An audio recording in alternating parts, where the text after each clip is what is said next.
two of them red with borders, and then two gray ones without borders. And I like to keep it there. I like to look at it while I'm writing the code. Just makes it a little easier. So I'll just put a comment here saying canvas 2 squares, and I'll clean this up before I actually put it in your program files, just to make it a little more, because you should always make your code as readable as possible, just so you can understand it, and then if anyone else needs to do something with it, so they'll understand it. It's just it's good practice just to keep it clean. That's why I like to have it, these three parts. I mean, a lot of people will just do it, they'll put the actions up here, and they'll put different properties in different places. I like it to be all together nice and neat. So now we're going to do the rectangle. So we're going to do number 1 again, get an object. Now we're going to get it from here, from the the HTML file. Then we're going to get this canvas with an ID of canvas 2. So we want to do pretty much the same thing here, just with the canvas 2. So canvas 2. First of all, we gotta make a VAR is just saying that you're gonna create a variable right here. So VAR canvas 2 equals document dot get element by ID. And like you just saw, I had the Y capitalized, which screwed everything up. So it's very important that you do the camel case correctly. You only want the first letter of each word to be capitalized, except for the very first one. And then we want to give that canvas 2. So we're grabbing the canvas 2 ID, and then we want to create the context. So we'll do variable context 2 equals canvas 2 dot get context. And like I told you before, we have to have that 2D in there. I apologize if I write a little slow, if I type a little slow. I know a lot of programmers on these tutorials fly through the text, but I'm actually a better programmer than a typer, so just bear with me. And the next thing we're going to do, like we did here, we're going to set some properties. And in this, we're going to actually build 4 separate rectangles in this canvas. So it's going to be a little longer than what we did with the text.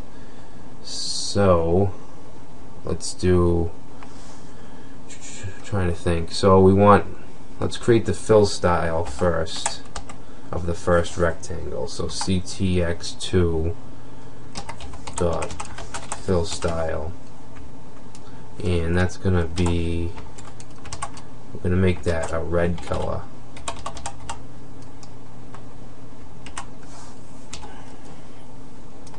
And we'll do the stroke style, which is the border.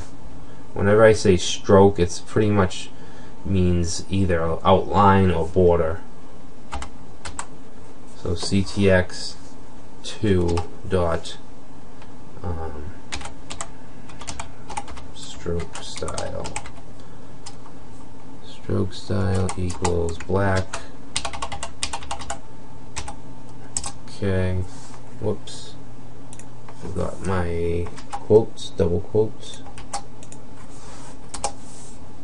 And what else do we want?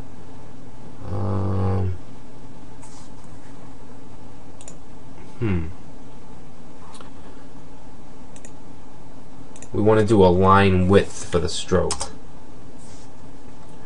So it's what is it? It's ctx2 dot line width equals 10. And what this means, what the line width is this stroke. This black stroke is 10 pixels wide. Okay? Alright, that's it for the properties. And that was to, create properties. Now we want to make the object, the rectangle. So 3, make rectangle. So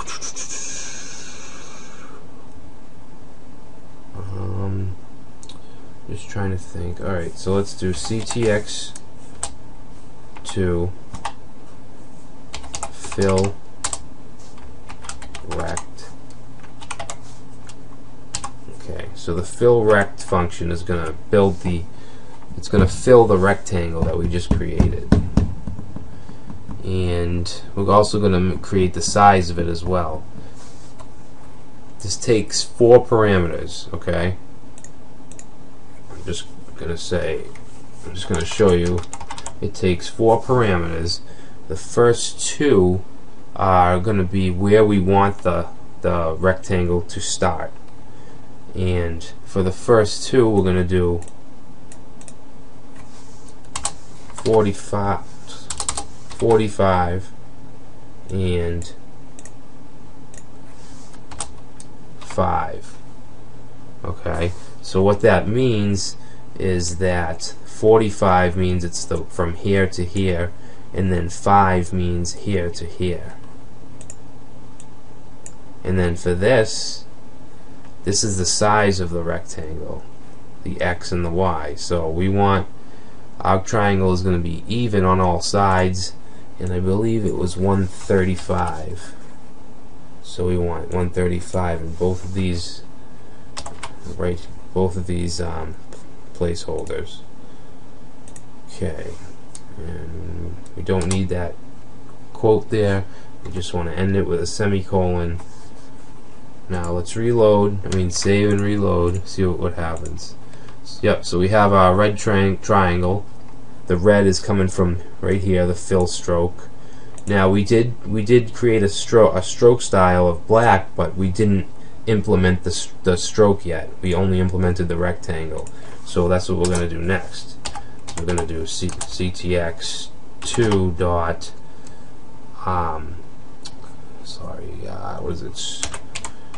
stroke rect. Okay, and we're going to put the same. We're actually going to put the same exact parameters in here because we want it to end up in the same place. Let's save that and see what happens. Alright, so you can see it added a stroke in the same place, and we put a line width of 10. You'll see if I change this to 5 and reload, it gets smaller. You could do, you can even do 115. You can do all kinds of things. Possibilities are endless. So, as long as you get these base values, these base strategies down, you'll be able to do some really cool stuff. So that was the first square or rectangle, and now we're going to do the next one. And the next one we're going to do is the gray one on the right. So what this will take, it'll take different parameters for these first 2 parameters because we want to move it over more. Well, actually 5 will stay because it's still 5 from the top. So, and we're also changing the color. We're changing the fill color to a gray, so we need to reset it. If we don't add any more fill colors down here or stroke colors, it'll just stay at what it was. So we're going to do ctx dot, let's change the, we're going to change the fill style to, change the fill style to a dark gray, which is all 6s. Oh, we need the hash.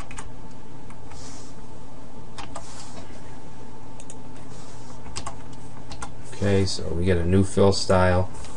That means anything under this is going to have a fill style of this color. And we're not going to have a stroke for this. As you can see, there's no border. We could if we wanted to, but I didn't include it on these two. So next we're just going to go right to filling the rectangle. Whoop, I forgot to put the 2 here. So we're going to do fill rect. And for these values, we're going to do 200, and what that 200 is from the beginning of the canvas on the left all the way over. So we're going to do 200, and then we're going to do 0, and then we want to do the same 135 for both of these, for both the X and the Y. Let's save that, reload, and there's our square. Now you might see how in the, because this is our, let me just separate this. This is our first rectangle, and this is our second. Now you see this is 45 over, and then we have 5 for it to come down. The reason we have that 5 is because we have a stroke. If we kept it at 0 like this gray one, then this top stroke wouldn't be shown. If I don't know if I explained that correctly, but because the stroke will add, you know, it pushes it down, obviously. So that's why that's 5 and this is 0. Just to clear that up. Alright, so now we want to move on to this next gray rectangle with no stroke. So once again we have to reset. We got to reset the fill style to, and we'll just copy from up here. I'm going to do the gray, I believe, again. We actually don't have to recreate it because it's actually the last fill style, but I'm just going to do it anyway. And now for this, we're going to do, why is this not copying? I just want to copy this. Now we got to change these up. Bottom left triangle. Yeah, so we want 45. We want 45 over from here, and then down we want 150 because we want it to end up down here. And then the next, we're going to keep that because we want the rectangles, we want the squares to be all the same. So let's save that, reload, and now we have the gray square. So now again, we need to reset the styles, and I'm going to grab some from up here because we're doing another red with a black stroke. So I'm just going to take fill style, the stroke style, and the line width, and copy that. Put that right here. So now we can actually just take this, and if we keep the parameters like this and I save,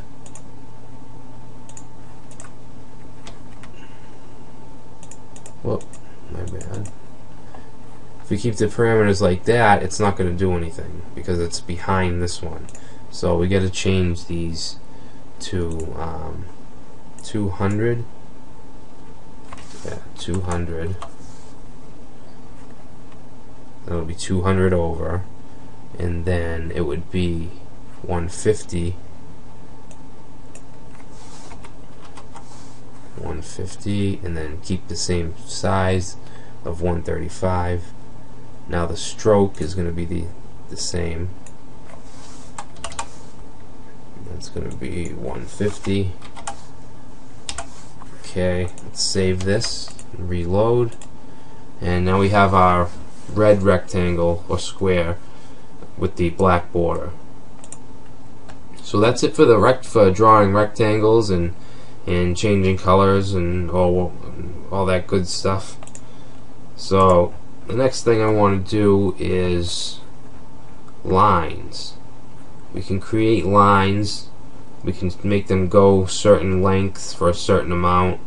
You know, we can turn them and then we can connect them and then fill them. So that's what we're going to do. This is nothing fancy. You know, this is just obviously just a quick little design that I created. Nothing special, but I mean,